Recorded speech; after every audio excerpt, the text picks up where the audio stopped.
It's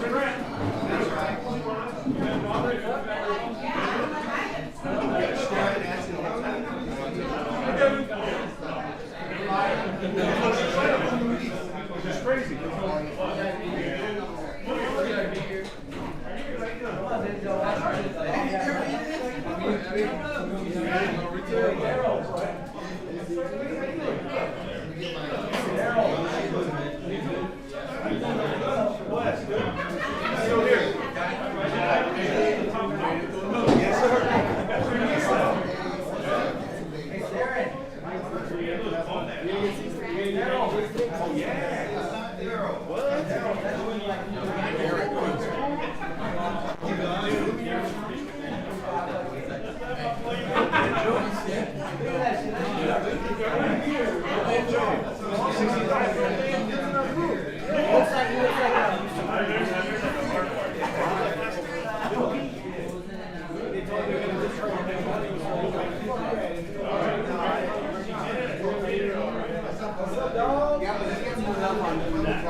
Hello. Yep, it's on.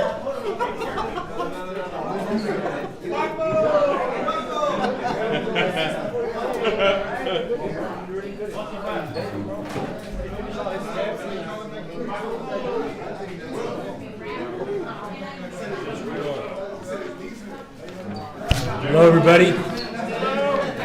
My name is John. Hi, John. And I'm an alcoholic. Please join me in the Serenity Prayer. God, grant me the serenity to accept the things I cannot change, the courage to change the things I can, and the wisdom to know the difference. I'm also an addict, by the way. I want to remind everyone here in the room that this meeting is being live streamed on our website. Speakers and readers should have releases with us to be on camera. If you haven't signed one, please see me. We turn the camera off during sharing. Speakers only are recorded for our speaker library. Welcome to the FBRS Tuesday night alumni speaker meeting. Let us go around the room and introduce ourselves, beginning on our right. Go ahead. Dalton Addict. Dalton. Glenn Addict. Glenn. Hamid Addict. Hamid. Grant Addict. Grant. Nancy. Nancy Addict. Nancy. Christopher Addict. Christopher. Ben. Bobby Addict. Bobby. Andrew. Alfie Addict. Alfie. Eddie Addict. Eddie. Billy Addict. Billy. Scott Addict. Scott. William, alcoholic. William. Alcohol. Jose Addict. Jose. Recovering alcoholic addict. Brandon. Albert Alcoholic. Albert. Sam Addict. Sam. Anthony alcoholic. Anthony. Porter Alcoholic Addict. Porter. Scott I'm an Addict. Scott. Chris. Lester alcoholic. Lester. Jamal Addict. Jamal. Addict. Eric. Jesse. Sean. Rocky. Maria. Liz alcoholic. Liz. Michael Alcoholic Addict. Michael. Jose. Jose. Brett. Brett. Rudy Addict. Rudy. Luis. Addict. Luis. Darren Addict. Derek. Rick. Paco Alcoholic Addict. Paco. Chris Addict. Chris. Robert Addict. Robert. Marcos Alcoholic Addict. Marcos. Kevin Addict. Kevin. Gino Addict. Gino. Joe Addict. Joe. Enrique Addict. Enrique. Nathaniel Addict. Daniel. Zach Addict. Zach. Keyshawn Addict. Keyshawn. Mike Addict. Mike. Joe Alcoholic. Joe. All right, I'm John. I'm an addict. Thank you. John.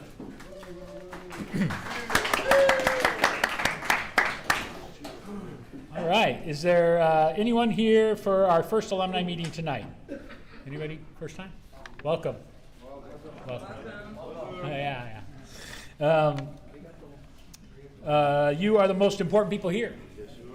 We kindly ask for your cooperation in making this a good experience for all who wish to hear the message. Please respect the speakers and the meeting by not talking during the readings or while people are sharing. During the break, feel free to help yourselves to coffee, water, and snacks. I've asked Darren to read what is the NA program. That's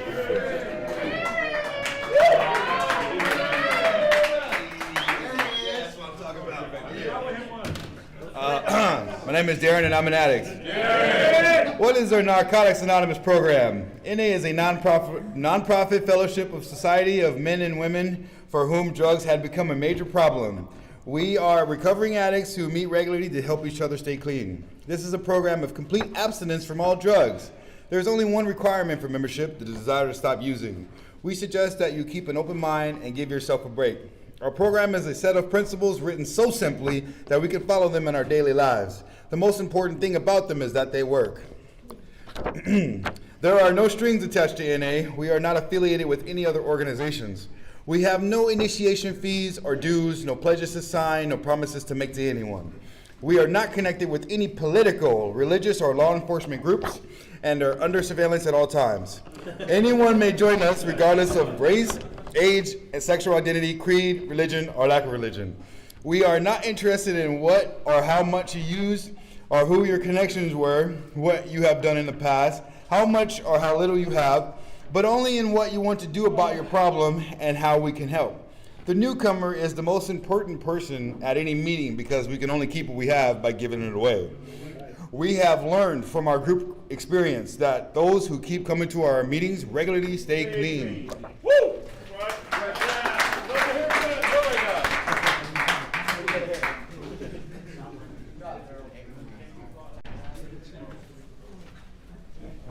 I have asked Rick to read Why Are We Here?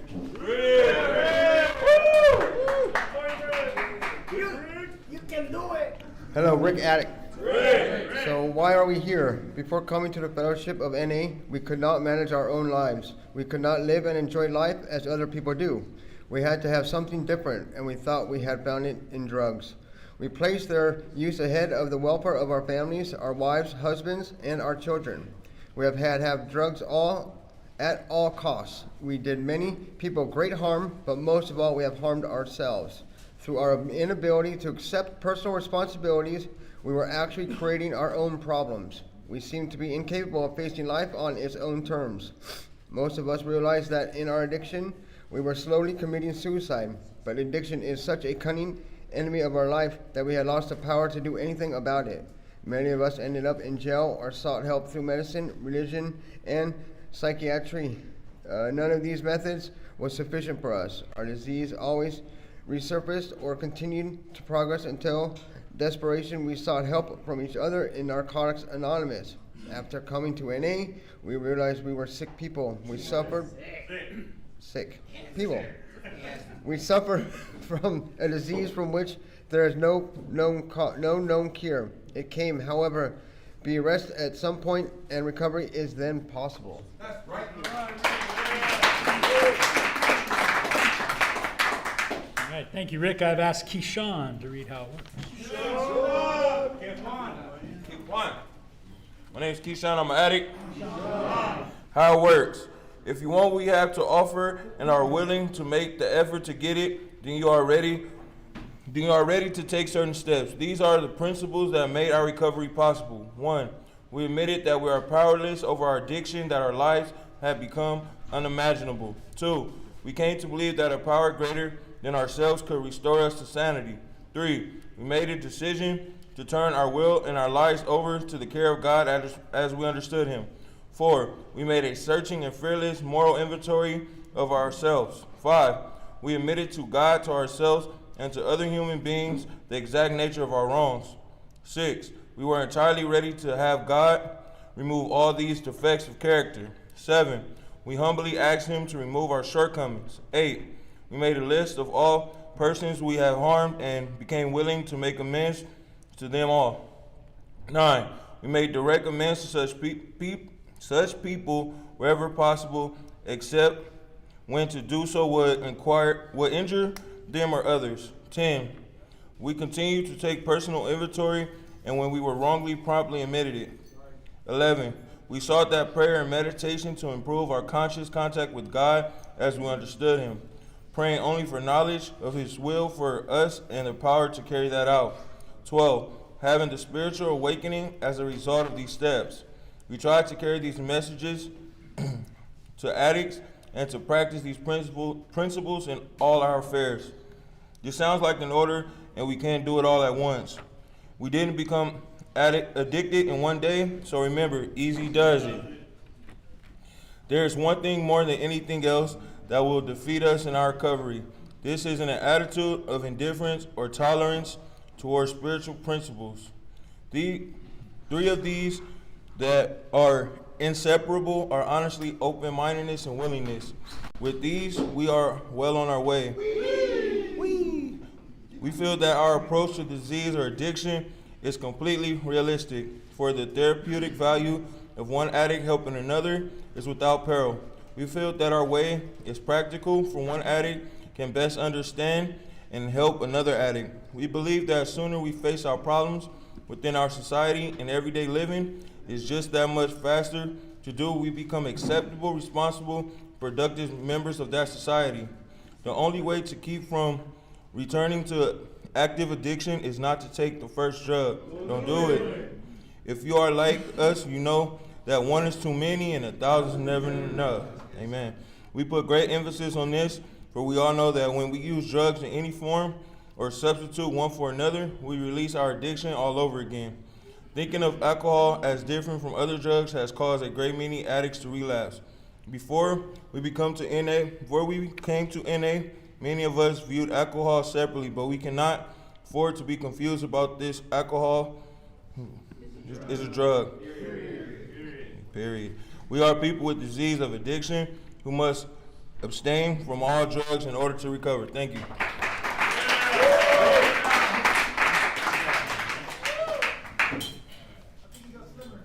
All right, while we observe the 7th tradition, we've asked Kevin to read the 12 traditions of alcohol. All right. 12 traditions of Narcotics Anonymous. Our common welfare should come first. Personal recovery depends on NA unity. For our group purpose, there is but one ultimate authority, our loving God, as He may express Himself in our group conscience. Our leaders are but trusted servants, and they do not govern. 3. The only requirement for membership is a desire to stop using. 4. Each group should be autonomous except in matters affecting other groups or NA as a whole. 5. Each group has but one primary purpose, to carry the message to the addict who still suffers. 6. An NA group ought never endorse, finance, or lend the NA name to any related facility or outside enterprise, lest problems of money, property, or prestige divert us from our primary purpose. 7. Every NA group ought to be fully self-supporting, declining outside contributions. 8. Narcotics Anonymous should remain forever non-professional, but our service centers may employ special workers. 9. NA as such ought never be organized, but we may create service boards or committees directly responsible to those they serve. 10. Narcotics Anonymous has no opinion on outside issues, hence the NA name ought never be drawn into public controversy. 11. Our public relations policy is based on attraction rather than promotion. We need always maintain personal anonymity at the level of press, radio, and films. 12. Anonymity is the spiritual foundation of all of our traditions, ever reminding us to place principles before personalities.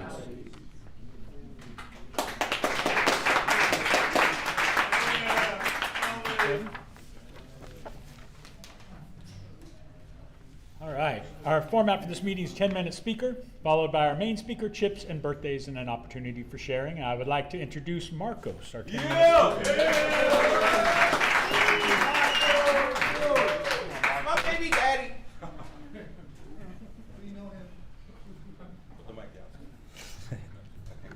Hello, my beautiful, handsome addicts.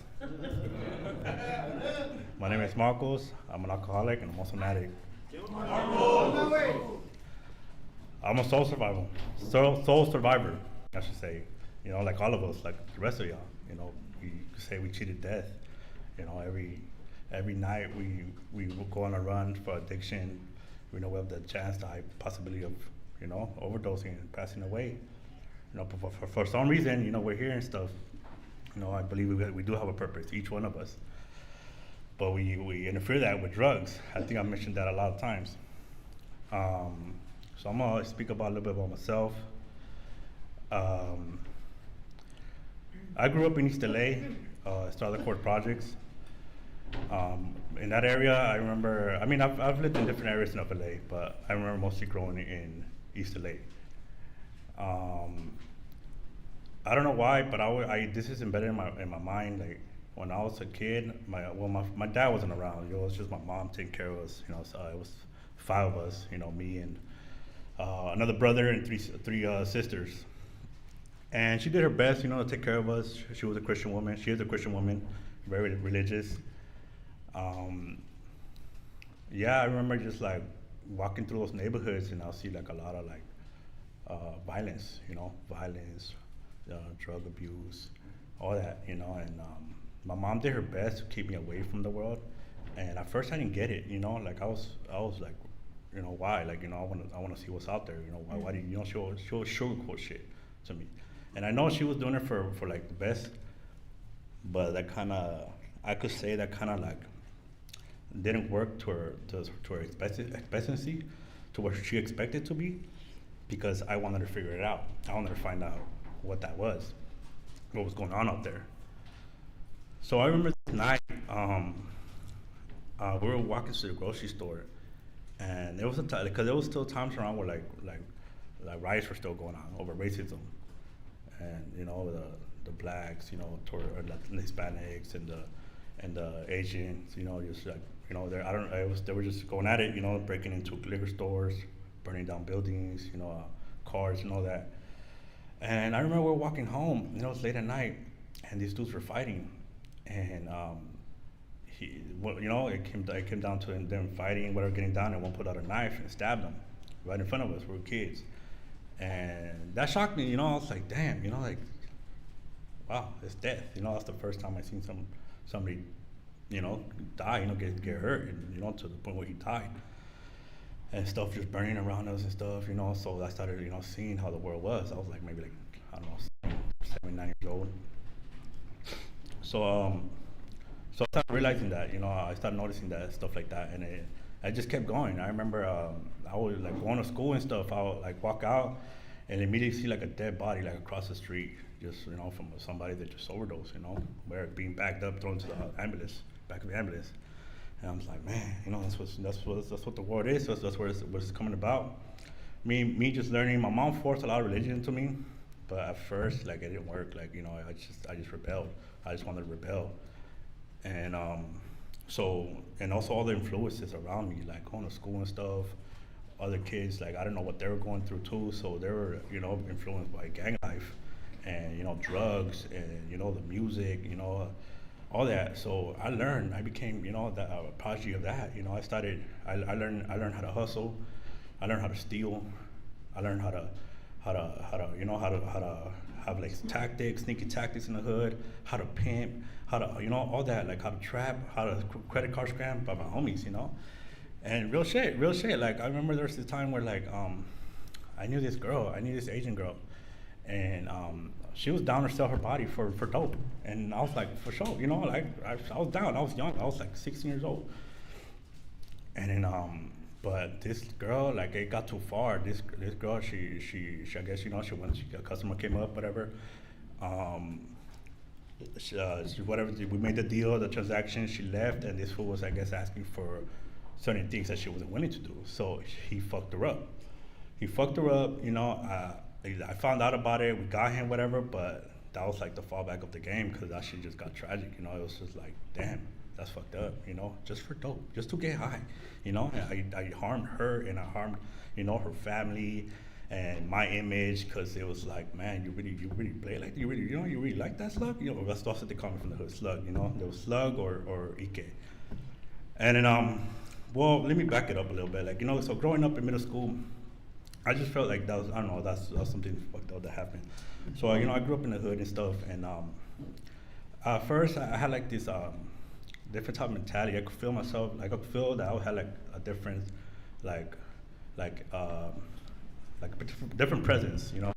I don't know why, but I always like try to distance myself away from certain activities, or I didn't want to be the same as others or whatever. So I had this, like at first I started up a graffiti crew. When I was in middle school, I was a leader of a crew. I was into art a lot, you know, so, you know, I formed up a crew, got a lot of members in, and eventually in LA, eventually like the leaders from crews getting hoods. So I ended up getting into my gang. I ended up getting Projects from V&E. I could say, man, like that was kind of that was a big bad choice, because that's when I got more involved into like drugs, you know, into getting involved with the homies, getting locked up, all that.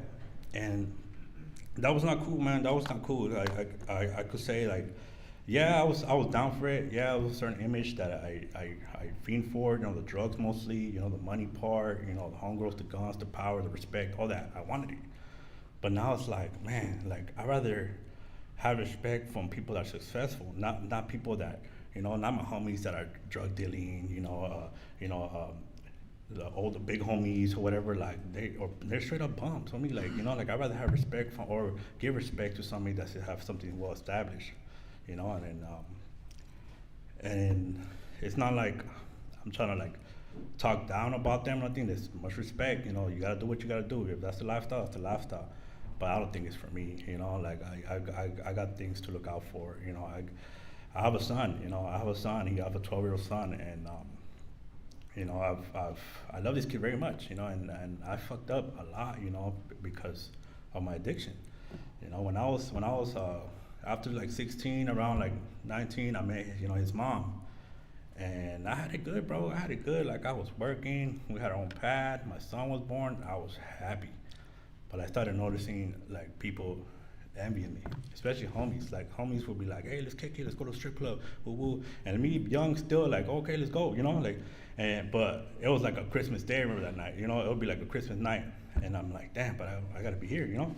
Like, no, so what, let's go, fool, like, you know, so I'll go to a strip club, and then, you know, like, but things like that, I'll kick it, you know, I'll hang out with other people, go to parties and stuff like that. But slowly I was deteriorating my family, you know, my presence in my family.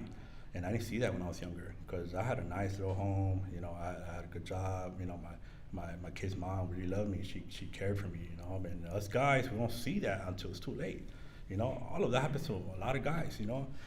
I noticed that. So whenever I see somebody that's going through that, and like they're young and they still like have their baby mama in their life, or they're about to break up and stuff, I give them the advice, the best advice I can, because after that, like, I didn't want to admit it before, but I can now, because I'm becoming stronger, and I'm having acceptance now, and I could face it.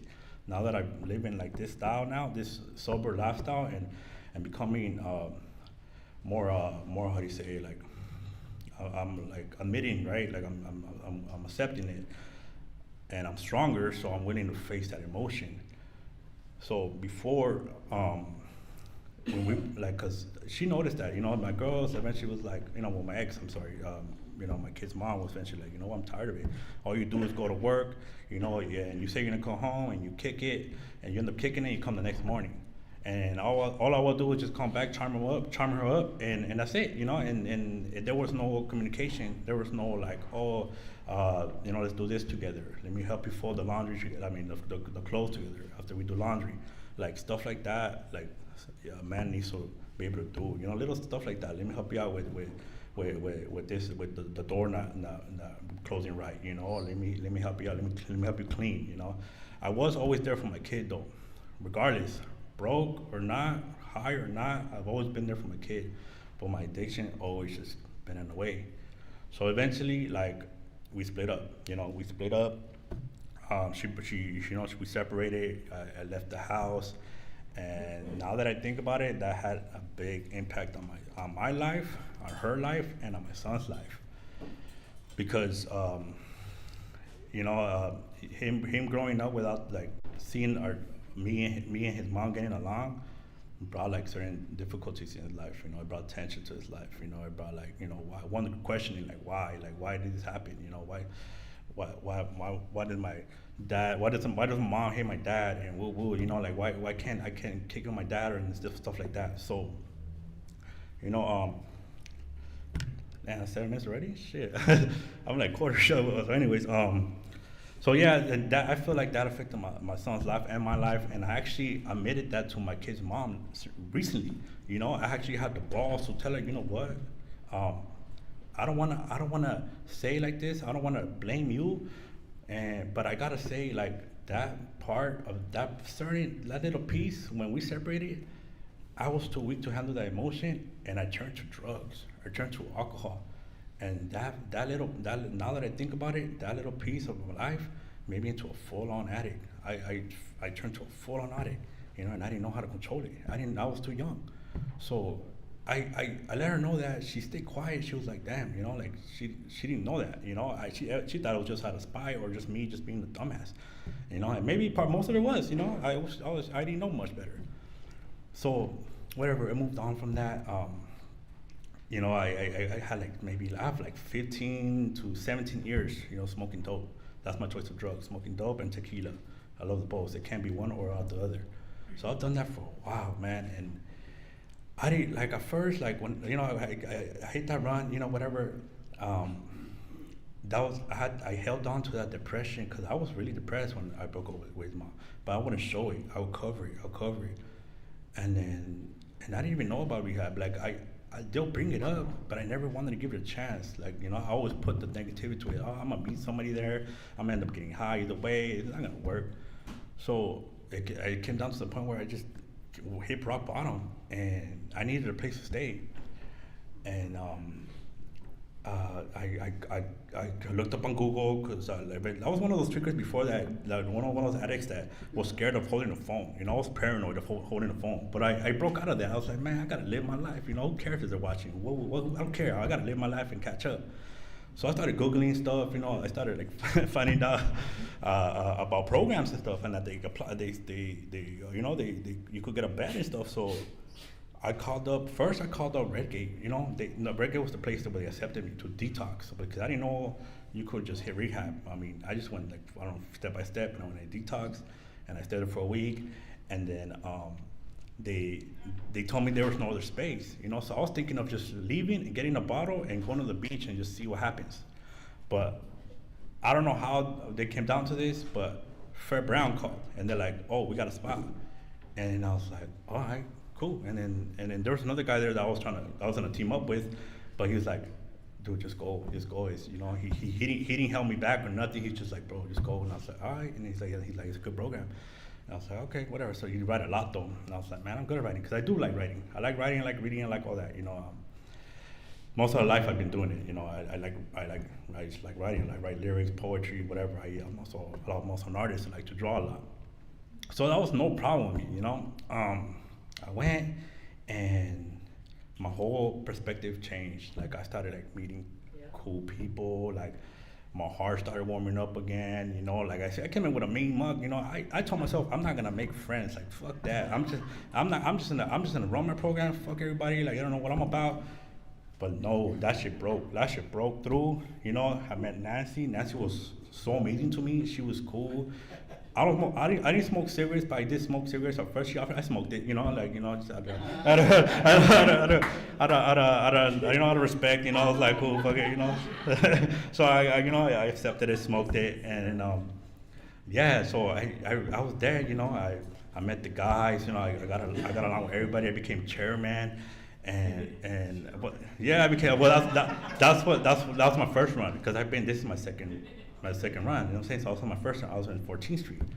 So I thought I had it all made. I was one of those super recovering clients, you know, I should say. I could finally say, I could say that, you know, but see, that backfired on me, because I was running the program so awesome, so excellent, you know, so I thought, you know, and so I know I was grateful and stuff. They helped me with my case, because I had already lost my custody of my son. So they helped me out with that. I remember Miss Susan, she was my counselor. She helped me out a lot. you know, well, I went to RBH, you know, I went to Abel's house, you know, I got real cool Abel house. He's actually my rival in the street, but forget all that. He's my homie. Like he's like an uncle that I never had, you know, like, yeah. And so I have a lot of respect for that guy, you know. I got much love for that guy. So I hope to go back to his home now. So anyway, so I'm going right, and I'm thinking, and I get a job, you know, my custody, I mean, the court, well, my behalf in the court's looking well. And then boom, I relapse, and I'm like, fuck, you know, I felt ashamed because they just got me just like that. And if it happened to me, I'm not saying it's gonna happen to you. I hope it doesn't, but man, it should happen to me. And I went back to rehab, and so you know, whatever. I went back. That little like bump just kind of stuck with me because I was still like trying to pick myself up from there. I still strengthened my tools and stuff, but I had to leave. I left because I needed to show presence, you know, of the housing I was gonna obtain for my son. You know, I was just thinking for my son. Yeah, it's a big deal,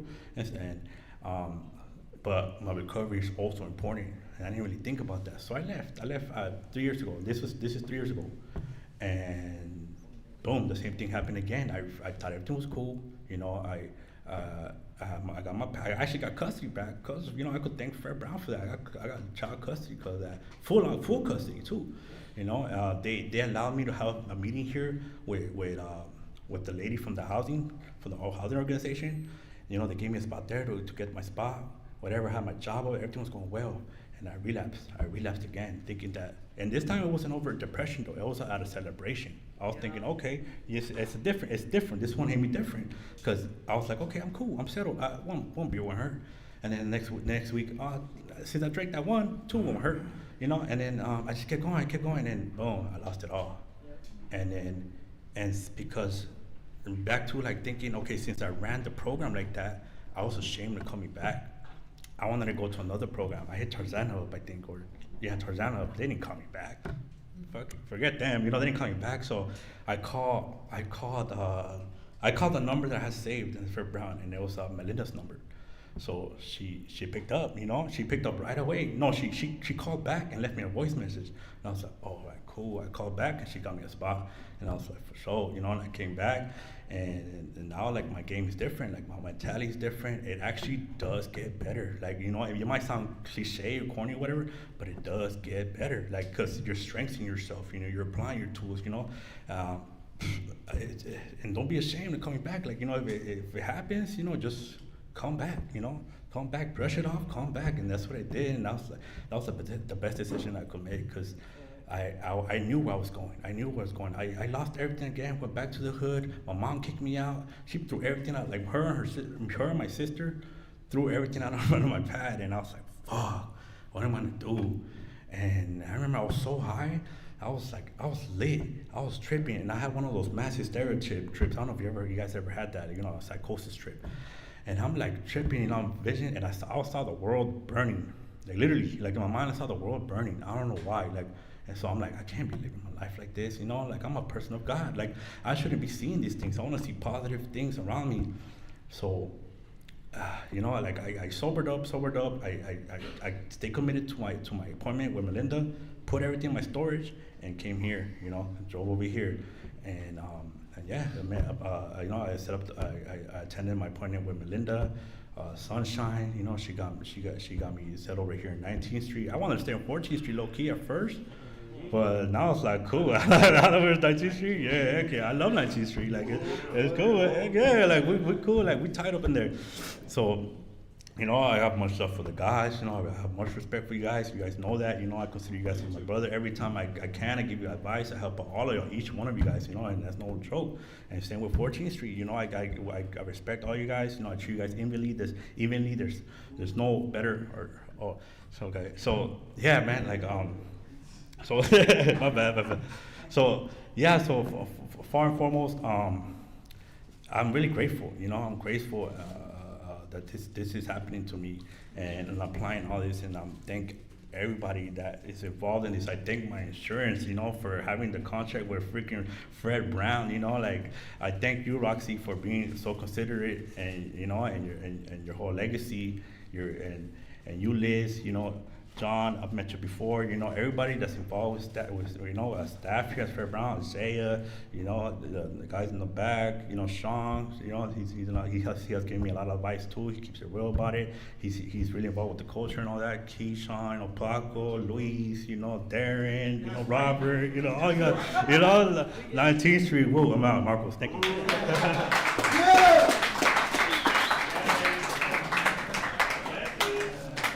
All right, thank you, Marcus. Hey, Marcus.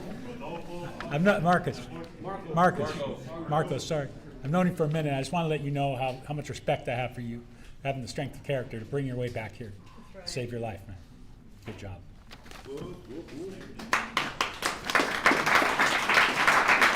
All right, let's take a 10-minute break before our main speaker.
Hey, Roxy. You guys not hear? Can you guys hear it now or no? No?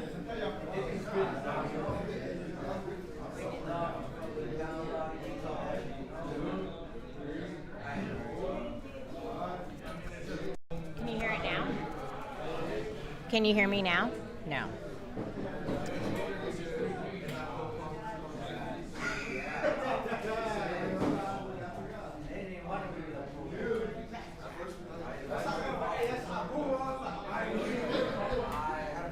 Okay, what about, that's not playing either, is it? Where'd Red go? Hey Glenn, will you see if Michael's out there?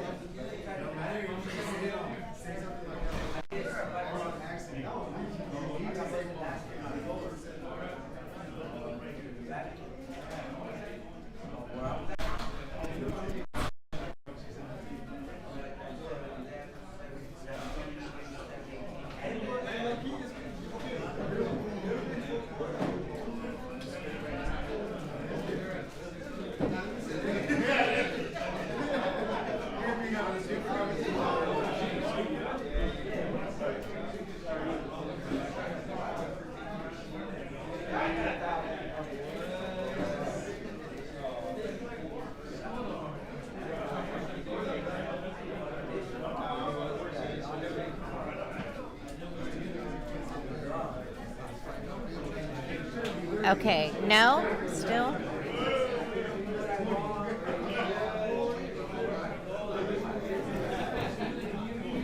Can you guys hear it now?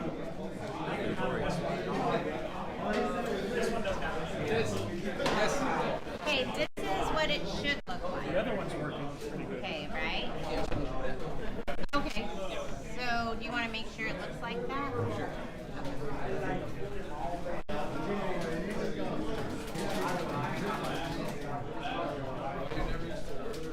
These are.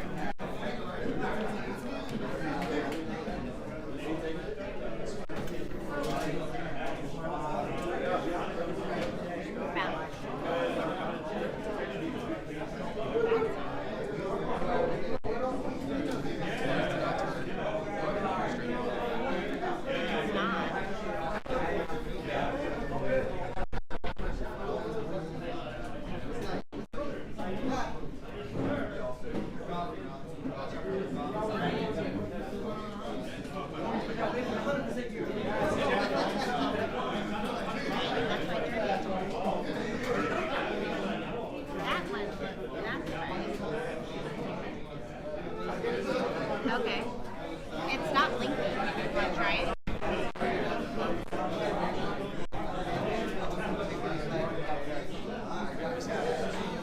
Check, check, check.